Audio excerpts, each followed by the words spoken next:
오늘은 경칩입니다.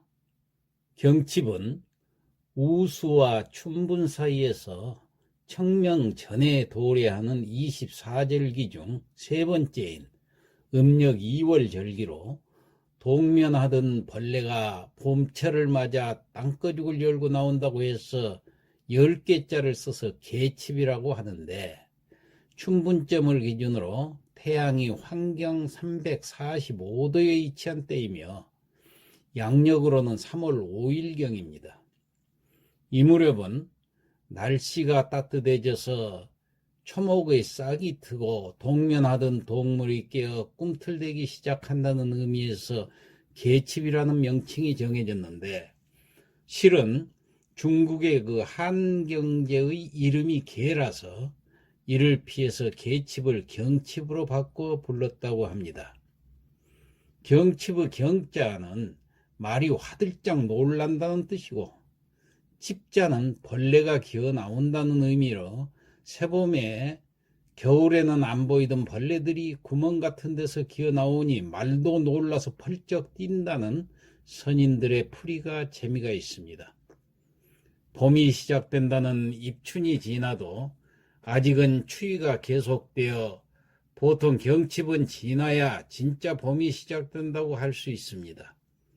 경칩은 글자 그대로 땅속에 들어가서 동면을 하던 동물들이 깨어나서 꿈틀거리기 시작하는 무렵으로, 개구리들은 번식 낀 봄을 맞아 물이 갠 곳에 산란을 하는데, 그 알을 먹으면 허리 아픈데 좋을 뿐만 아니라 몸을 보호한다고 해서 개구리 알을 먹는 풍속이 전해오고 있으며, 지방에 따라서는 도롱뇽 알을 건져 먹기도 하는데, 도롱뇽은 1급수 이상의 깨끗한 물에서만 삽니다. 또 이날 흙일을 하면은 탈이 없다고 해서 벽을 바르거나 담을 쌓기도 하는데, 경칩 때 벽을 바르면은 빈대가 없어진다고 해서 일부러 흙벽을 바르는 지방도 있으며, 빈대가 심한 집에서는 물에 재를 타서 그릇에 담아 방 내기퉁에 놓아두면 빈대가 없어진다는 속설이 전해지고 있습니다.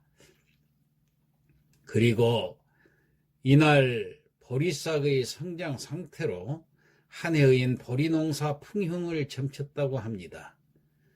경칩 때는 동물뿐만 아니라 식물도 완전히 겨울잠에서 깨는데, 이를 식물기간이라고 하며 보리, 밀, 시금치, 우엉 등 월동에 들어갔던 농작물들도 생육을 개시해서 농촌의 봄은 바야흐로 이때부터 시작된다고 할 수 있습니다.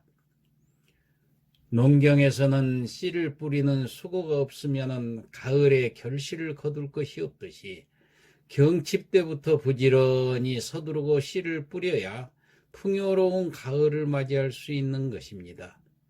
또 동지로부터 81일이 지나면 경칩이 되어서 추위가 완전히 물러가므로 농부들은 81일을 9일 단위로 나누어서 9981 그렇게 해서 구구가를 불렀다는데, 구구가는 긴 겨울 동안 농사를 손 놓아 게을러지는 것을 추스리고 자연 현상을 관찰하면서 농사 시기를 살피고자 한 것이며, 그중 9째 마지막 경칩 부분의 노래는 밭을 가는 소의 모습을 어디서나 볼 수 있다고 해서 구구경우라고 불렀습니다. 이때쯤이면은 집집마다 장 담그기를 하는데, 장을 담그는 일은 겨울을 대비하여 김장을 하듯이 가정의 1년 농사라고 할 만큼 중요합니다. 훌륭한 장맛의 비결은 좋은 재료, 즉 메주콩, 소금, 물의 선택과 주부의 손끝 정성에 달려 있는데, 잘 씻어 말린 장독에 메주를 넣고 체에 받쳐서 걸은 소금물을 메주가 잠길 정도로 붓고는 고추, 참숯 등을 넣습니다. 고추의 붉은색은 악기를 쫓고, 참숯은 살균 작용을 하기에 꼭 넣는데 장을 담근 장독에는 잡기가 들지 못하도록 웬 새끼를 꼬아서 솔잎이나 고추, 한지를 끼운 금줄을 쳐서 장맛을 지켰던 것입니다. 반찬이 변변찮던 시절의 농가에서는 맛의 근원이었던 장을 무척이나 아꼈지요.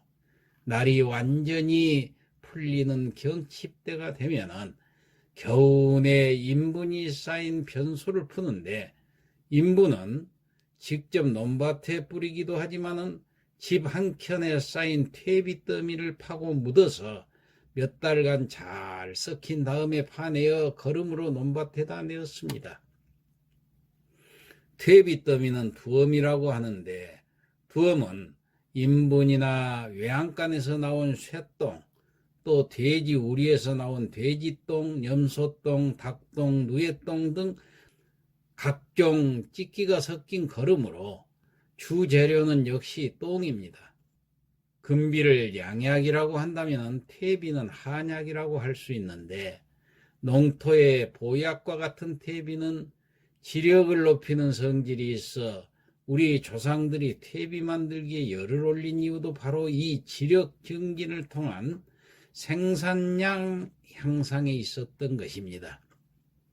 금비는 질소, 인상, 가리로 대변되는데, 우리 조상들은 금비가 없었기 때문에 퇴비와 똥, 아궁이의 재 등을 농사에 이용하였으며, 그것도 부족해서 뗏물조차 거름으로 만들고 오줌도 아무 데서나 누지 말고 꼭 집에서 누도록 했던 것입니다.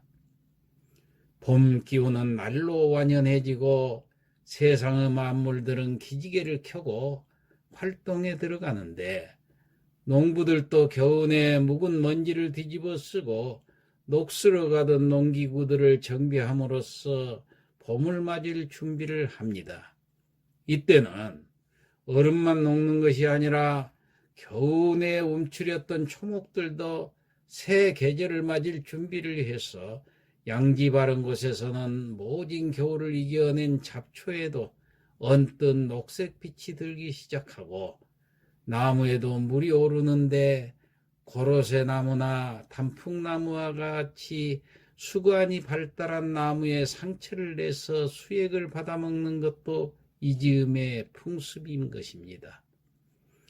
옛날 고려와 조선에서는 경칩 뒤 첫 돼지띠인 해일이 길하다고 해서 해마다 선농제를 지냈는데, 농사를 시작하기 전에 1년 농사가 풍년이 되게 해달라는 제사로 서울에서는 임금이 친히 동대문 밖에 보원동동의 재단에 나와서 사람에게 처음으로 농사를 가르쳤다고 전해지는 신롱과 후직에게 제사를 지내기도 하며 친경을 했다고 합니다.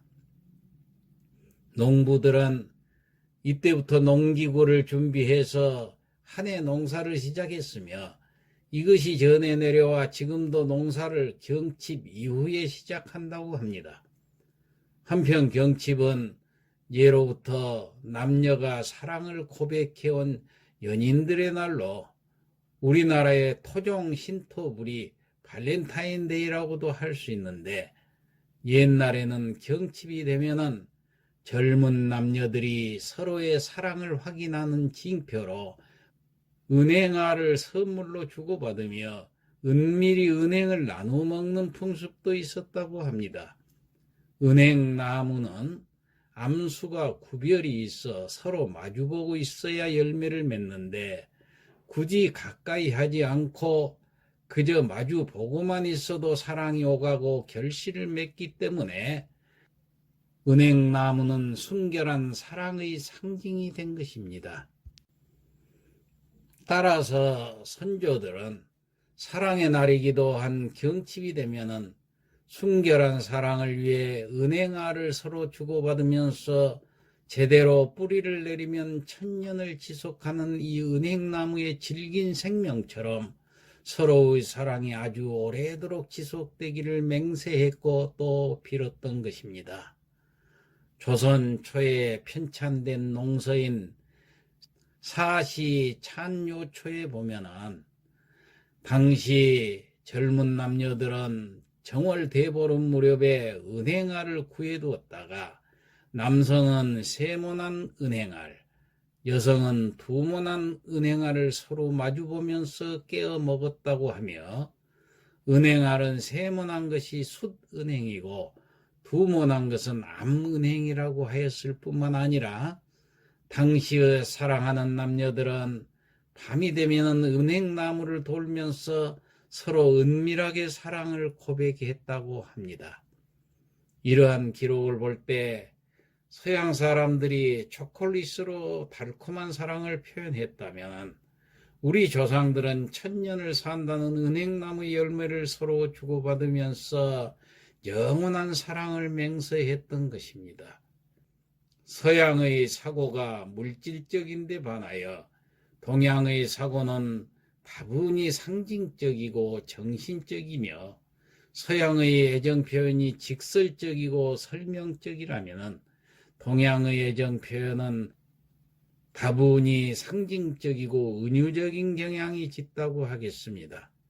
차제에 지금부터라도 경칩을 맞이해서 이날을 우리의 전통적인 연인의 날이나 사랑의 날로 정해서 주변에 사랑하는 사람이 있다면 은행알을 선물로 주고받거나 가까운 은행나무를 찾아가서 함께 그 은행나무를 몇 바퀴씩 돌며 사랑을 속삭이고 두 사람의 사랑을 다짐하는 것은 어떨지 생각해 봅니다.